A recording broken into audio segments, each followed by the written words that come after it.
Hello and welcome.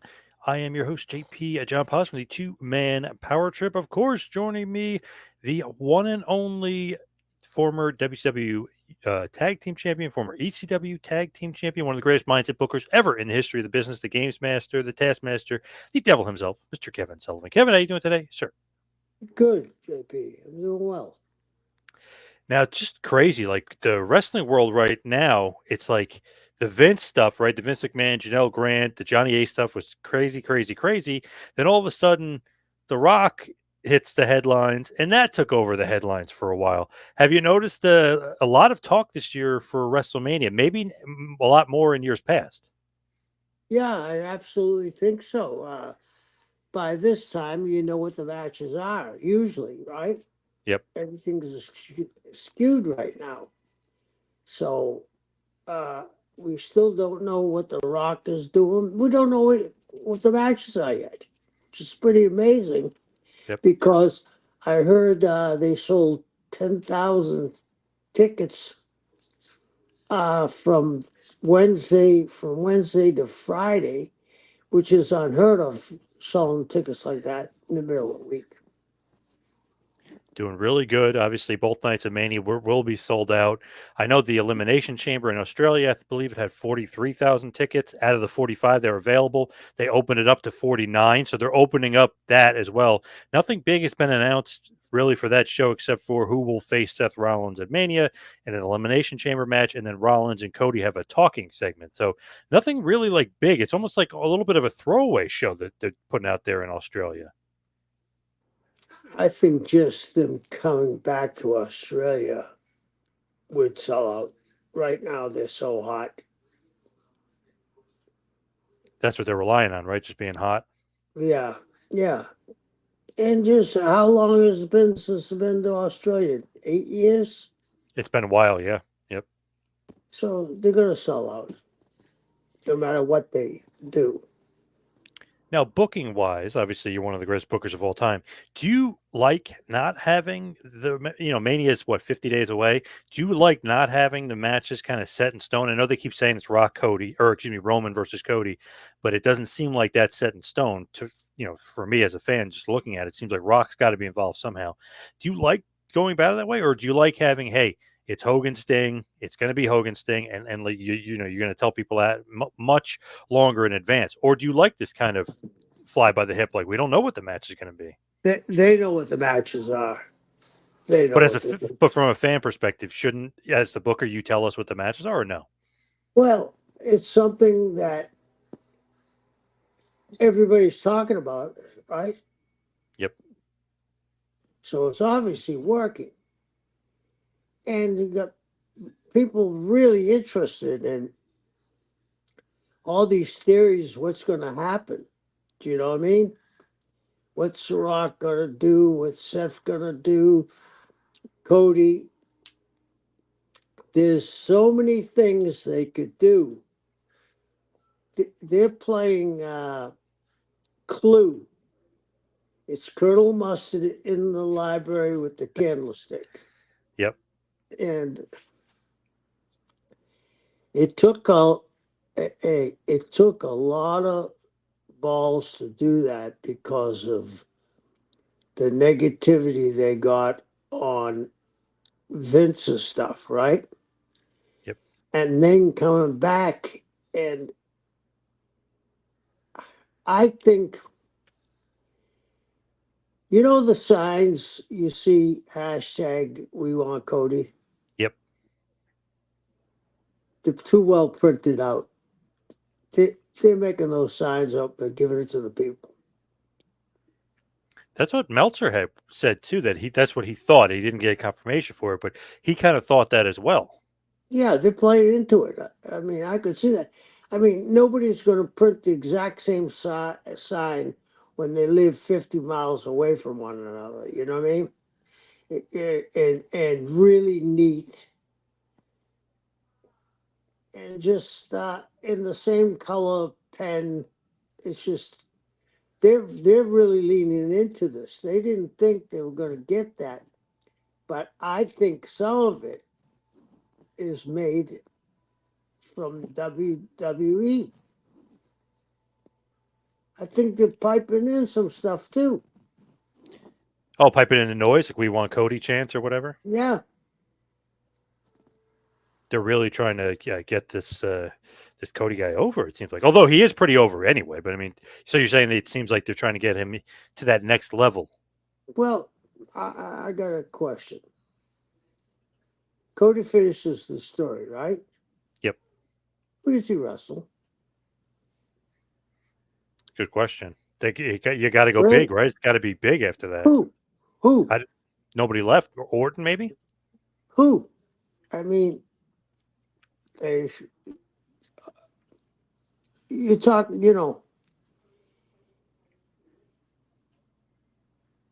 I said about The Rock. Emmanuel knows who The Rock is because he's been tied up in entertainment business, right? Yep. Cody's a great star, but he's not The Rock. Uh, do you think it's possible that Cody won't finish the story? Good question. If they want to keep the belt on Roman even longer, that would be crazy. The fans, I think these fans will go nuts, but I would kind of like it because it's a bit of a swerve. What if Seth was the guy that did it? Cost him the title. Yeah. It's definitely possible. I don't trust him. I don't trust what he's saying like, to Cody. That's for sure. Well, it's what I said to you before. Last year, oh, Cody's going to win. No, he doesn't. There's wrestling, there's wrestling storyline, then there's wrestling financial business. These guys want to make a statement. This TKO, they want to make a statement. They got a lot of shit to overcome.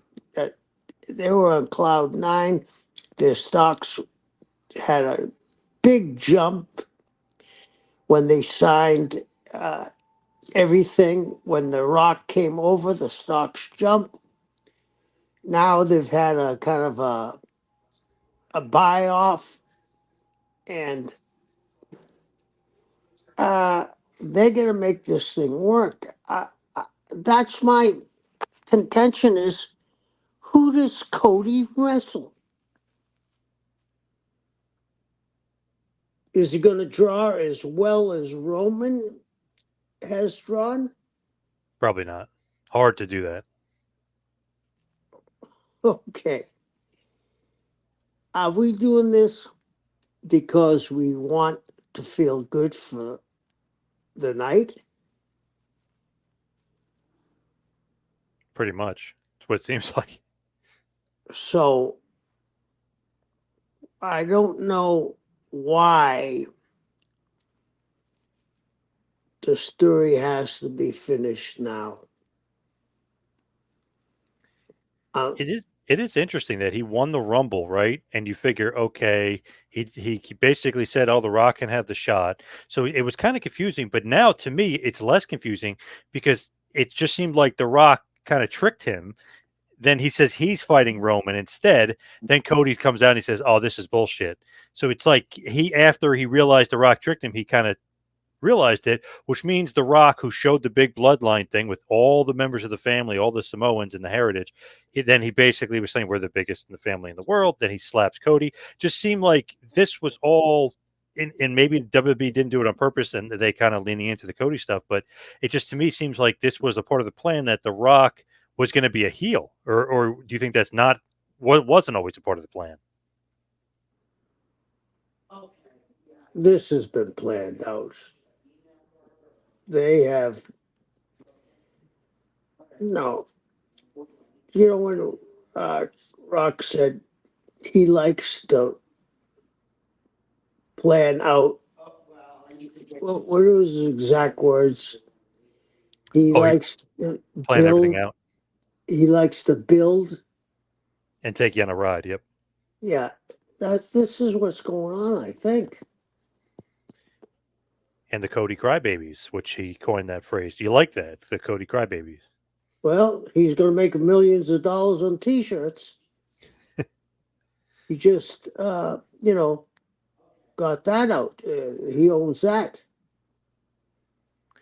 You saw that, right? Yep. Yep. It is so interesting that like this is going on because everyone was saying, "Oh, the bloodline's kind of dying down." Now The Rock left the building with Roman, so it seems like the bloodline's stronger than ever. If Rock, Roman, Solo, and Jimmy are together, I mean, it's like the best version of the bloodline.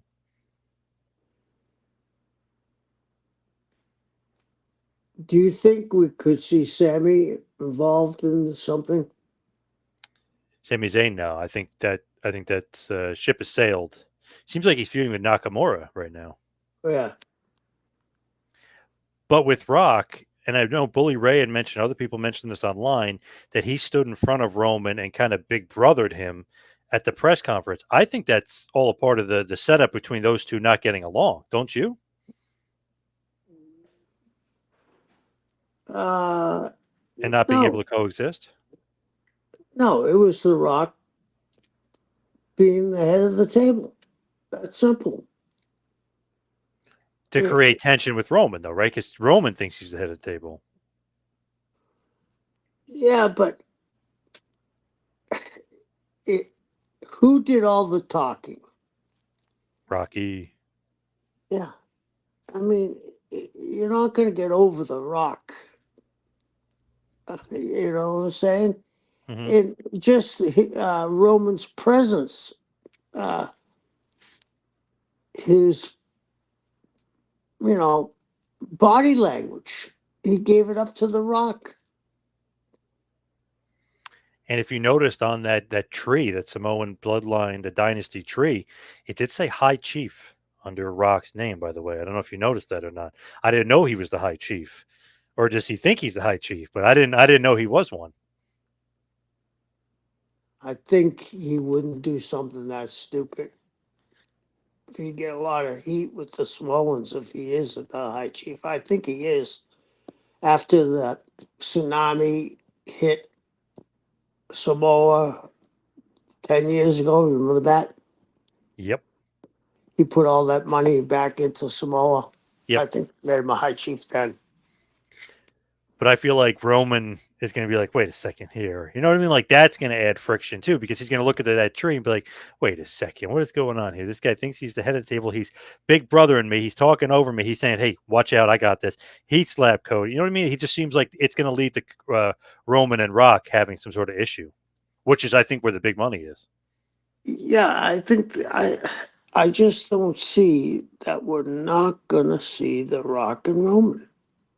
I may be way off, but they gave him $30 million and put his ass on the table, give him his name back. Come on, Yep. get out there and wrestle.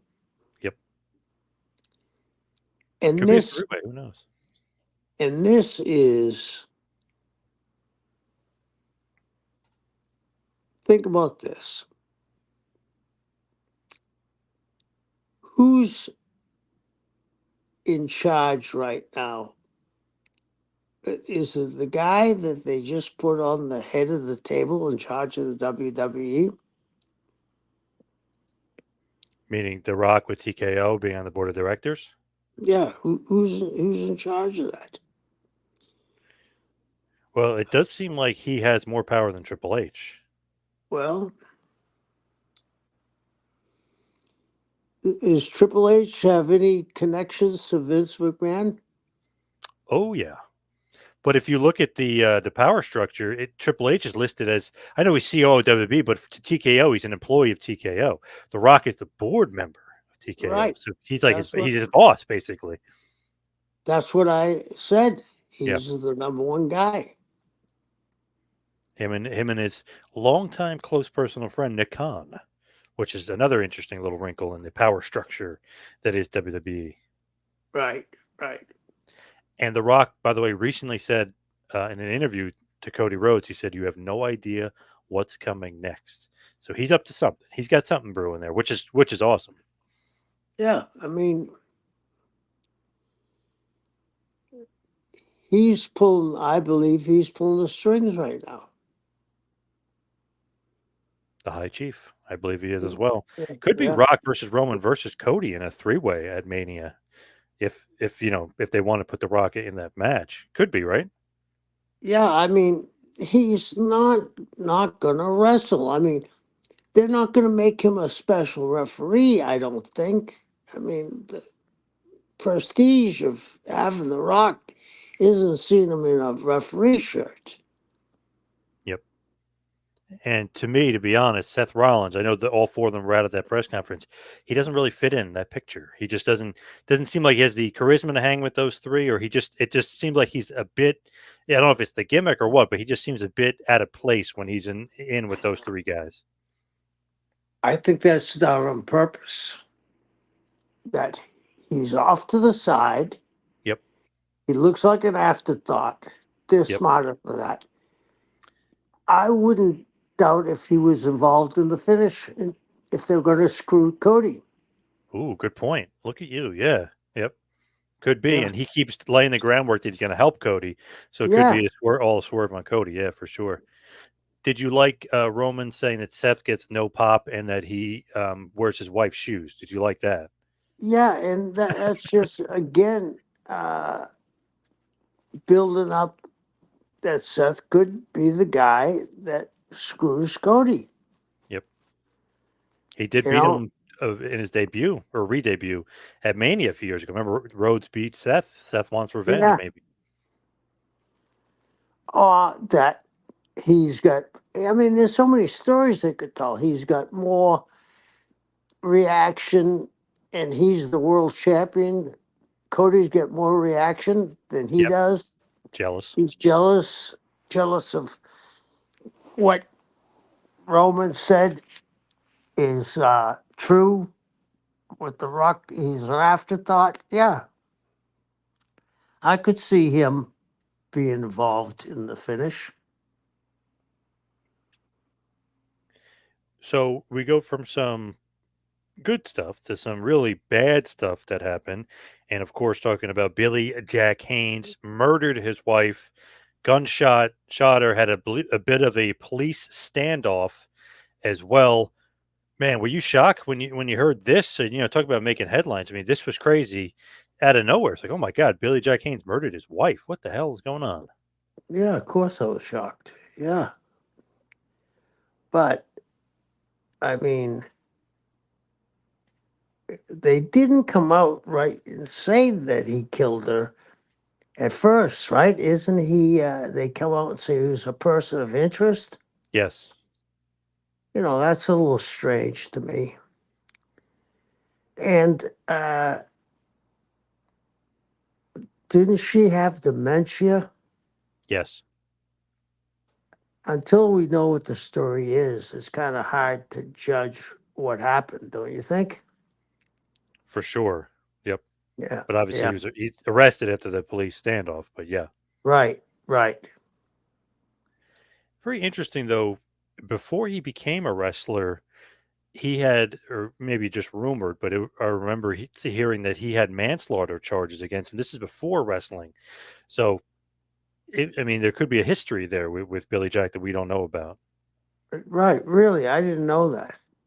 That he had manslaughter charges. Before wrestling. Yep. Huh? Do you know And anything about it? I mean, no, just those are like strong rumors, and he kind of just never really talked about it. But those were always rumors before wrestling. But he did talk about how he had kind of a little bit of a life of crime, dealing with drugs and different types of things. So, and at one point he even mentioned kind of being a hitman. So obviously, if he's kind of talking about that just in generalities, obviously that means he's definitely, or at least alluded to, maybe killing some people in his past. So he seems like a perhaps a dangerous individual. yeah, I think he was a dangerous individual. I mean, he had a hairline.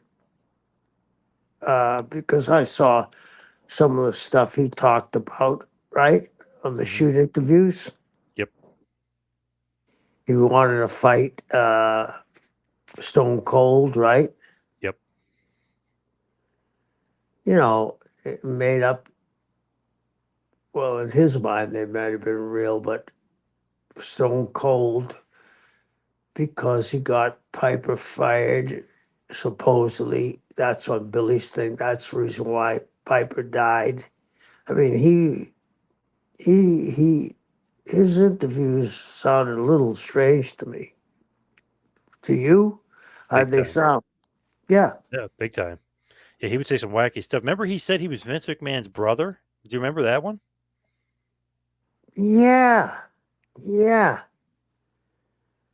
And then that he was with the Clintons Yep. when they killed the boys on the tracks, right? Yep. I mean, a lot of strange stuff. Yeah, I forgot about the being Vince's brother. So great, but a different mothers or whatever he was saying. But he's saying he's Vince's brother, and that's why Vince hates him because Vince didn't want to admit that he was his brother. Like wacky stuff. Yeah, yeah, yeah, And do you remember that guy Kairos, the lawyer? He had the big concussion lawsuit with yeah, Demolition, all those guys. The lead guy on that case, when you looked at the thing, was Billy Jack Haynes. That was possibly the worst idea to put him as like the top, don't you think? Because all that stuff he's saying, people would automatically be like, wait a second, you're not Vince's brother. Wait a second, you never were with the Clintons. You know, all that kind of stuff kind of almost worked against the case. yeah.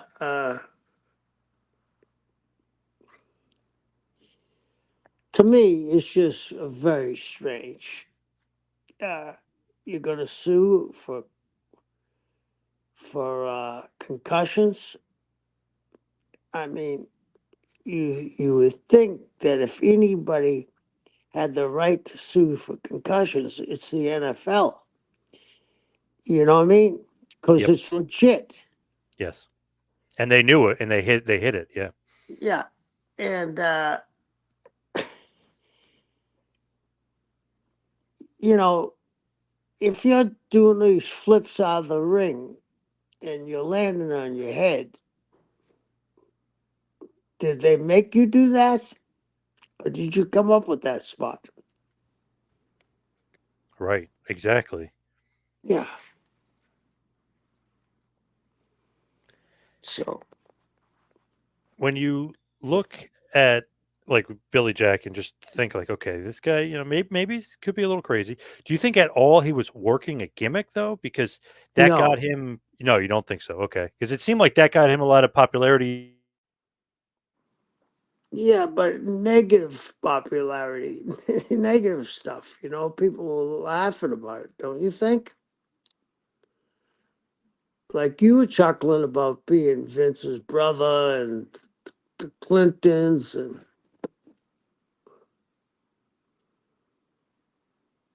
what do you think,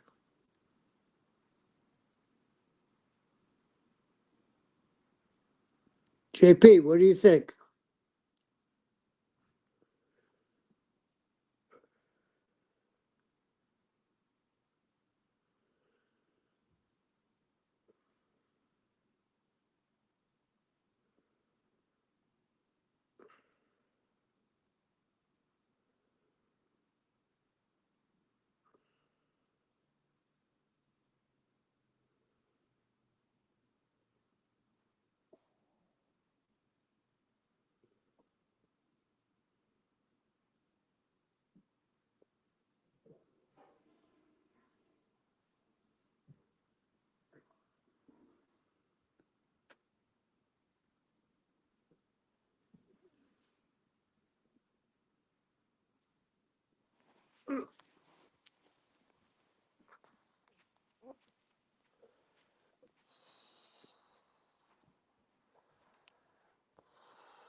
But it just seemed like with Billy, he was just like crazy that he kind of never stopped with the wackiness. So just I guess in his nature to just talk crazy stuff.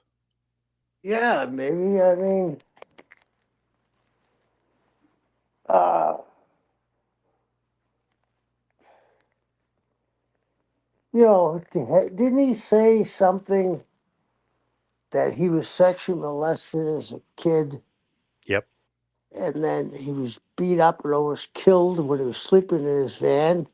Yep. I mean, there's some strange shit there, right? Yeah, definitely. And supposedly now, even now, he has some sort of medical condition going on. They didn't say if it was a mental thing or what, but that he was in police custody, but they were treating him for something else as well.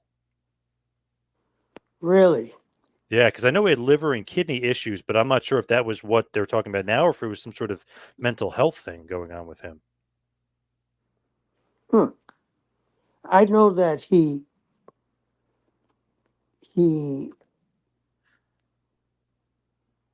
really. I think he was really a guy delivering drugs. You know what I mean? Yeah, like a drug Because mule, basically, drug runner. yeah, because back in the day, right? Hmm. If you follow Billy's history, he'd come in places and then only stay for a while and he'd be on top. So was he delivering drugs for the like the promoters of the wrestling business, or you think just in general, whoever he mafia or whoever he was working for? Yeah, I mean, I don't see any wrestling promoters being into drug cartels. You know what I mean? Yep. I can't I can't buy any of that. Now, did some wrestling promoters do them? Have no idea what I'm talking about right now, but hey, if you were in the West Coast back in the day, yes, they probably did them right. Yep.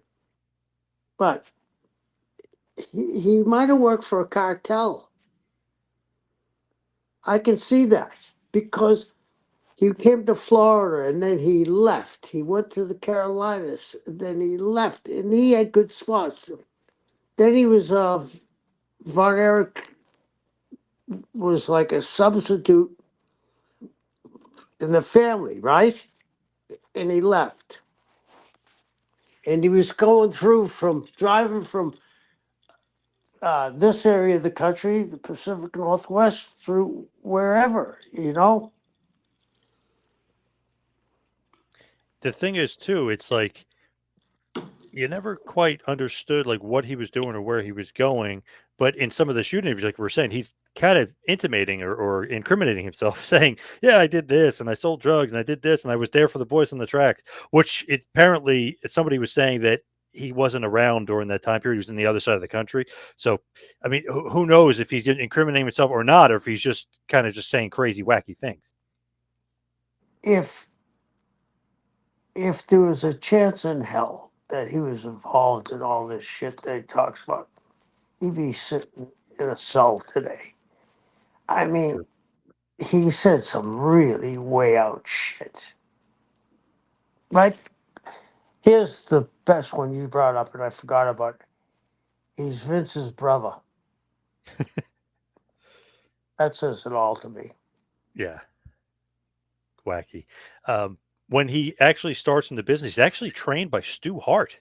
So he gets his start, in the dungeon and for Stampede Wrestling. So pretty amazing just to just think like, okay, this crazy guy, oh, guy, where did he train, right? Like, what kind of backwoods? No, he got trained by arguably the greatest trainer of all time, Stu Hart in the dungeon.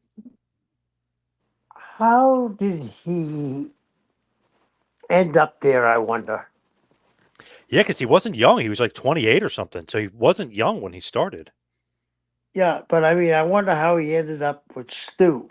He was from Portland, right? Yep. How did he end up with Stu?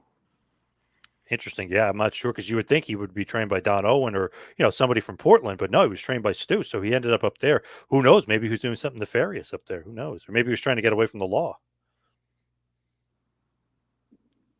That's something else too that I thought about when you said the manslaughter. Yep.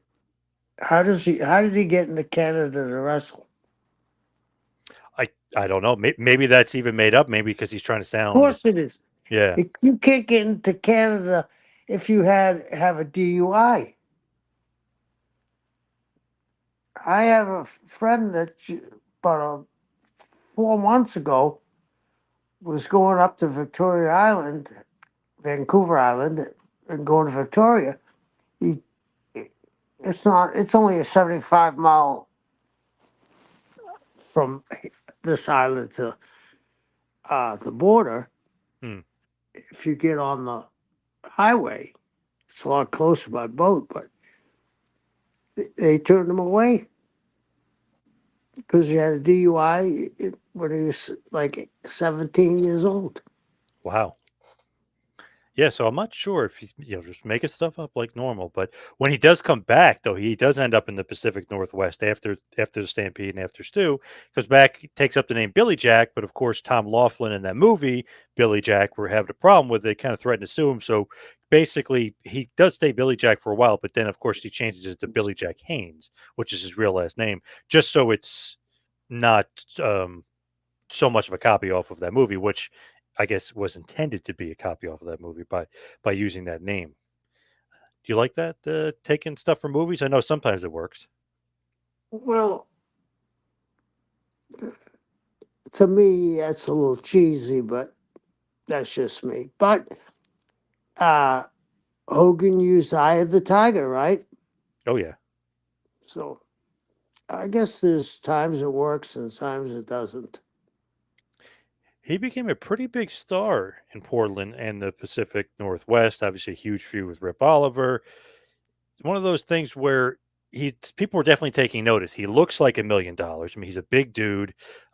Probably, I don't know. I'd say 6'3", 6'4". I mean, he's pretty tall, but he was huge. He's probably 275. I mean, he was a pretty jacked guy. Maybe a little less than that, but still, big dude taking notice. When did you guys start taking notice? Because in '84, he does head down to Championship Wrestling from Florida. Yeah, that's when I first saw him. I saw pictures of him before he came in, but when he came in, that's when I first saw him. And they built the TV around him coming in, right? Yep. And he was late for TV and didn't get there till the next day.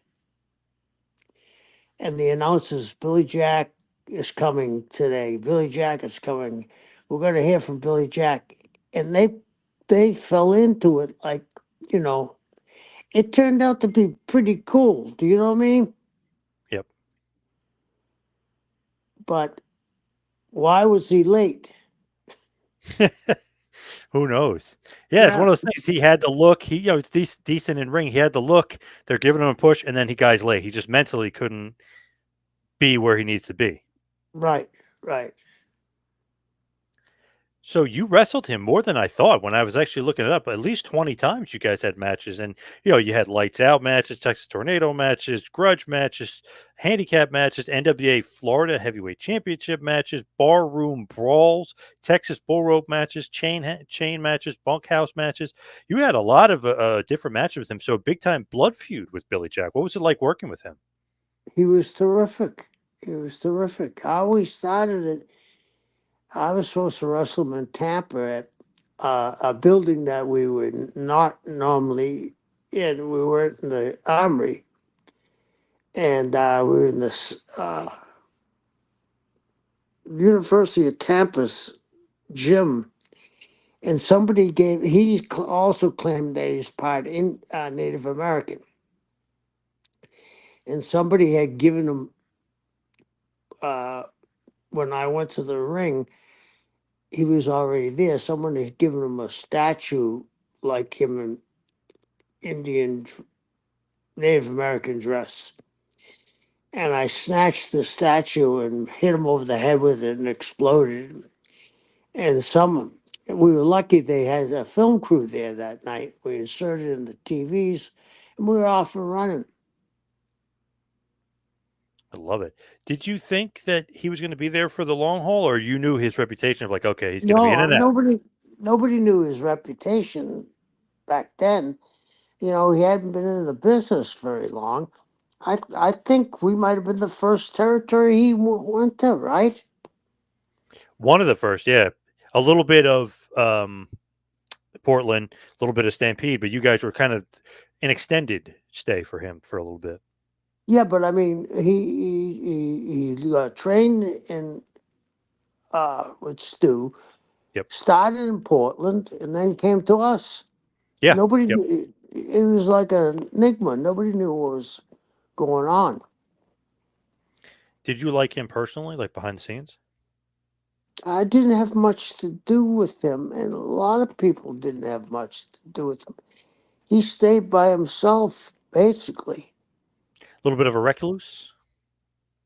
Yeah, I guess so. I mean, he drove to the towns by himself. He had a Corvette, and I never saw. Do you know what I mean? I never saw him out.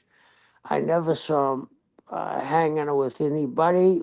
Uh, just to himself, a loner.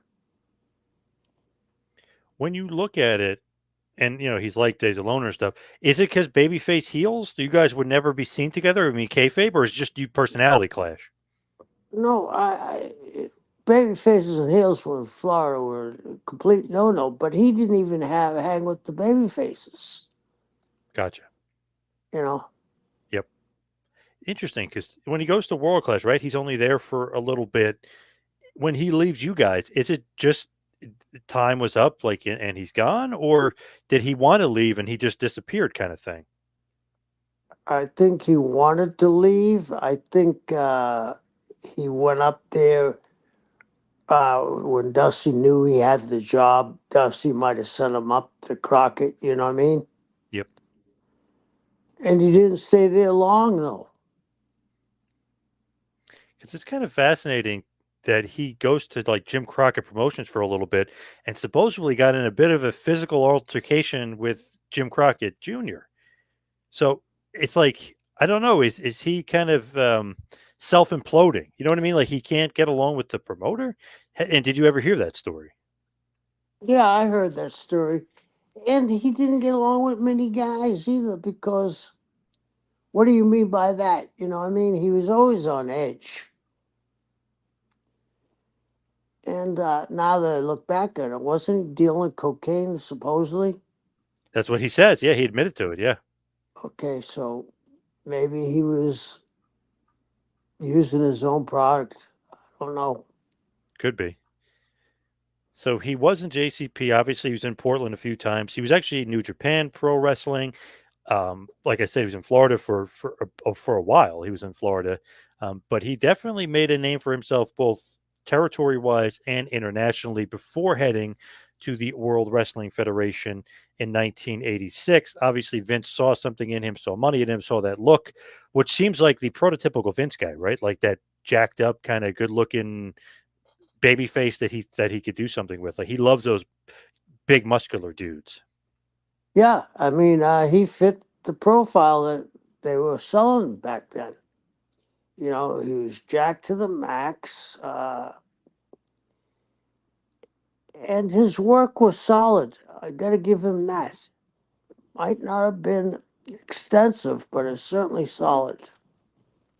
And he was basically, kind of one of those guys that had a ton of victories, not undefeated, but almost undefeated in WWF when he first starts out in 86 for months, loses to Harley Race in the semifinals of the King of the Ring tournament, which is technically was a house show back then in 1986, where Harley Race eventually beats Pedro in the finals to be the King of the Ring. But really, I mean, for TV purposes and stuff, kind of was kept pretty strong, especially since he was heading into a feud and a long feud with Hercules Hernandez. So that was one of those things where they're both using the full Nelson. They're both kind of looking strong. They both have that same body type, both jacked individuals. Do you like Billy Jack and Hercules, the feud? And do you like keeping Billy Jack strong where maybe Vince can give him a bit of a push past the upper mid card? Yeah, I like that. I mean, hold versus hold. They were built the same. Made a lot of sense. I mean, he was kind of I would say undefeated, but almost undefeated in his run there. He has a Intercontinental Championship match against Macho Man Randy Savage. He loses to Macho Man, but it's almost like you're losing to a top dog. It's not like you're losing anybody bad, but everybody else. I mean, he beats Bob Orton. He's having matches with Iron Sheik. I mean, he's just having all these matches where he's looking pretty strong. I mean, is that the ideal thing to do with somebody like him? It's like he's green per se. I mean, he's been around for a few years, but he's pretty green. Keep him undefeated, or is it okay to have him lose? I mean, no, lose to Macho Man, it's fine, but do you like having him not lose really to anybody else? Well, I mean, he they were trying to get baby faces lined up in case something happened to Hogan, physically. Yep. And they were going to need more than one guy. So, yeah, I think they did the right thing. They even had him team up with Davy Boy, and on MSG, they beat the Hart Foundation. So it's like, wow, they obviously think something of him, even in '87. Like they're keeping him strong for a reason. They definitely like him, but the Hercules feud is still going on. Obviously, that leads to WrestleMania 3, and there's a double count out there. So, I mean, um, as far as WrestleMania 3 is concerned, if you look at it, they both kind of look strong, right? I mean, double count out after an 8-minute match, he still doesn't take a loss. Yeah, I think they were just going along, uh, listening to the people too, because he was over. Yep. And uh, you can use him to plug in any hole too. You know what I mean? A guy goes down a tag team match, he can be awarded the belt and continue on like nothing happened. So, yeah, It's so interesting because like he really didn't lose that much on TV. You would think that would be a guy like, Hogan or Savage. I'm like, oh, he's not losing much on TV, but they kept him really strong. And even though even in tag matches, he would barely lose. So obviously Vince had some sort of ideas for him. He would lose to occasionally, maybe to Butch Reed, who was maybe getting a little push, or Million Dollar Man Ted DiBiase when he came in. But I mean, he was beating Bundy and a bunch of other guys. So it just felt like, wow, they must like him or must see something in him, and must see money in him to not really, like job him out at all. It was very interesting the way he was booked in WWF and the way he talks about it. You would think that he hated his time there or should have hated his time there because he was booked so poorly, but he was booked strong for 2 years. Basically, he was booked strong. yeah. I mean, why not? He looked like $1 million. His work was solid, wasn't extensive, you know, uh, technical knowledge, but what he did was very, very solid. And he looked the part, and his interviews were pretty good. So why wouldn't you keep him strong? When he leaves the WWF, it's kind of a controversial thing. He says he quit because he refused to job. And then another story is basically he refused to job, refused to do the match. They make him rework the match, do the job, and then fire him afterwards. Which version do you believe? Do you think that he quit, or do you think he was fired? I see him quitting. Very interesting. He, of course, sticks to that story, but he's changed the version of it different time. Sometimes it's I quit. I didn't want to do the match. Sometimes it's I didn't want a job. Sometimes it's I worked the match, I jobbed, and then I quit. Like he always has kind of a different version of the match. It's interesting. Basically, it's him and Ken Patera. They were kind of teaming for a while. They lose to Demolition, and I don't know if he just didn't want to do any more jobs or what, but he quits and he leaves the business for basically a year and then shows up again in Portland in '89. But you never know with him, right? I mean, it's one of those things where it's all kind of question marks when you think about him. Yeah, I mean, because the stories he tells are so exaggerated sometimes. Yep. You can't put your finger on what's real and what's not. Goes back to New Japan Pro Wrestling, still wrestling in Portland, then was working for Herbs Abrams UWF. Obviously, was a very interesting promotion. But then he ends up in WCW, and it kind of ends up in a stable with you. Why does he get brought into WCW, and what is this black blood gimmick? It's basically Billy Jack Haynes. I had no idea what the gimmick was. Never figured it out. He came in, uh, had an appointment with Dusty. Dusty had a fondness for him, and Dusty hired him. What is black blood? What is that gimmick? Like, why? Some kind of executioner. I don't know what that was about at all. I never could figure it out. He wore two masks, took one off, put it on the person he was going to beat, then we drop, the big leg on him like a guillotine. I have no idea. I never understood this because I'm just always confused. Because Black Blood, Billy Jack Haynes on WWF for TV for 2 years. Everyone knows who he is. He has a huge name. He had the LJN, which makes him kind of an immortal. And the guys did a Hercules with the Super Invaders under hood, to the Assassins, the Super Assassins, Warlord and Barbarian. Why famous WWF wrestlers that people know and have so much TV equity and so much TV time? Why did WCW always feel the need to put them under a hood so people didn't know who they were? Very strange. Yeah, I mean, but he came in with that uh, persona. He came in with it, and that was what he wanted to be. Very strange. I would always think that, hey, anybody from WWF, let's get them on TV and get that name out there because everyone knows who they are if they were in the WWF in the 80s. I mean, like they're almost mainstream. Yeah, but he didn't look like he did. Do you know what I mean? Yeah, he was shrunken a little bit. Yeah. Yeah, Yep. yeah, and smooth. You know, smooth. Pretty crazy. He kind of, leaves wrestling for a while, does some indies, still kind of wrestles in the Portland area, ends up in the USWA of all places for Jared Lawler in '95. He actually wins the USWA title. He's a part of a Smoky Mountain wrestling show.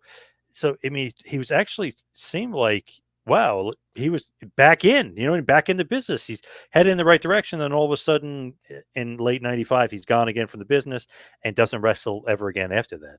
Strange, right? I mean, do you know anything about why he came back and then why he basically retired in '96? Have no idea. I mean, Billy's whole career is a mystery to me. I think to a lot of people, Yeah, yeah, almost a little bit of like a what if or what could have been because World Class gave him a little bit of push. You guys gave him a little bit of a push. Portland obviously gave him a little bit of push. WWF gave him a little bit of push. He got a little bit of push in Memphis. So it seemed like people liked him or interested in him, but almost hurt himself in a lot of ways. yeah. He just, he would decide to leave with no notice, and boom, he'd be gone. What is your favorite Billy Jack Haynes rumor, like that, or story that he made up? Would it be the brother? Would it be the Austin thing? I think the brother. Do you know what I mean? Yeah, That's so strange. Don't you think? yeah, because it can be so easily disproven, and like no one's ever said that ever. You know what I mean? It like came out of nowhere, Right. and the fact And that he was the lead of that concussion lawsuit, that's obviously yeah, that's another one. And this one came out, and you know, we hadn't heard anything from Billy Jack in a few years, right? For a yeah, while, he yep, was all over the internet. Uh, I feel sorry for him. You know, what I mean, something. He wasn't right for a long time.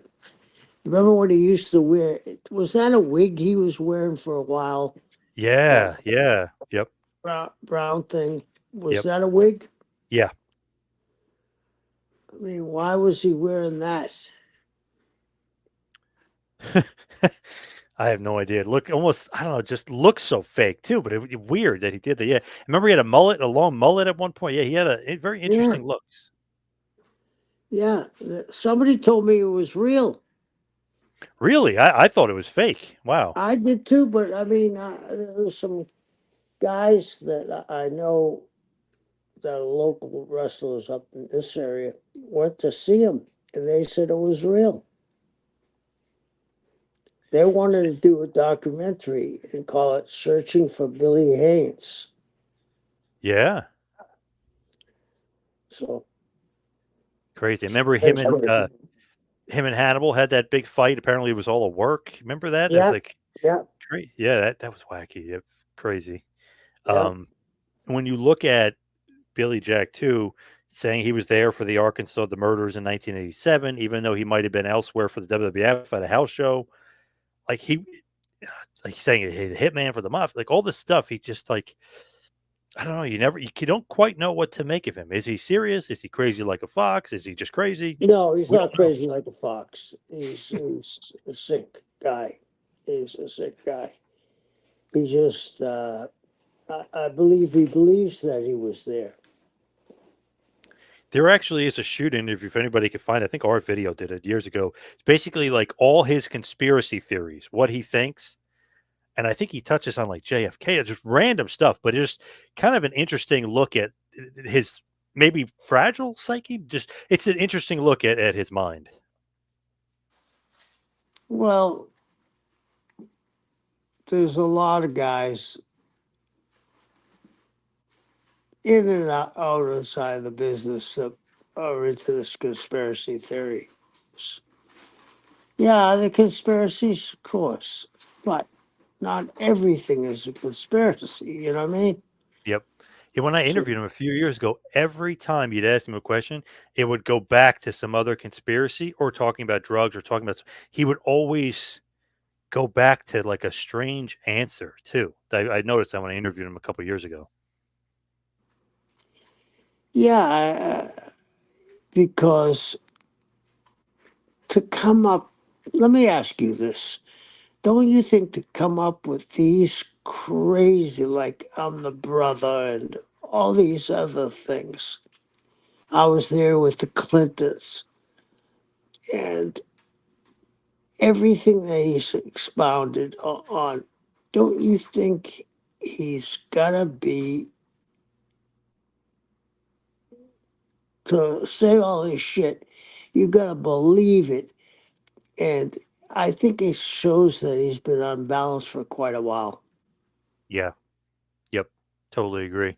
And it's Yeah. funny, I actually got a message from somebody from the high tower when I interviewed him, and they're like, "Why the hell would you interview him? He's nuts. Everything he says is bullshit." I said, "Well, it was almost like just an entertainment." And he actually wanted to come on because I met him at a convention. He goes, "Oh, I want to do your show." So I was like, "Oh, sure." But it was almost more entertainment because you knew that you weren't going to get legit real stories. You know what I mean? He wasn't going to be 100% honest with you. And I kind of knew that it was more for the entertainment value of having him on. Yeah. Uh, so he's, I guess he's in jail. He's not going to be out in bond, is he? No, not that's from what I heard. Okay, so what are the steps? I mean, uh, I don't think he, I think they'll give him a public defender, don't you? Yeah, they'll have to. Yeah, he's not going to get his own attorney. Uh, it's not going to end well for, Definitely not. Obviously, charged with murdering his wife, who's a bit older than him, by the way. He's 70. I think the wife was 85, if I remember reading yeah, that correctly. yeah, So Jeanette Burcroft was about 85. Crazy though, a lot older than him, yeah. and they only got married a few years ago. Wow. But So, it's but as far as Billy Jack, what do you think his legacy is? Do you think it is just going to be kind of almost all negatives? yeah, I mean, how can it not? Killing your wife? I mean, how can it not?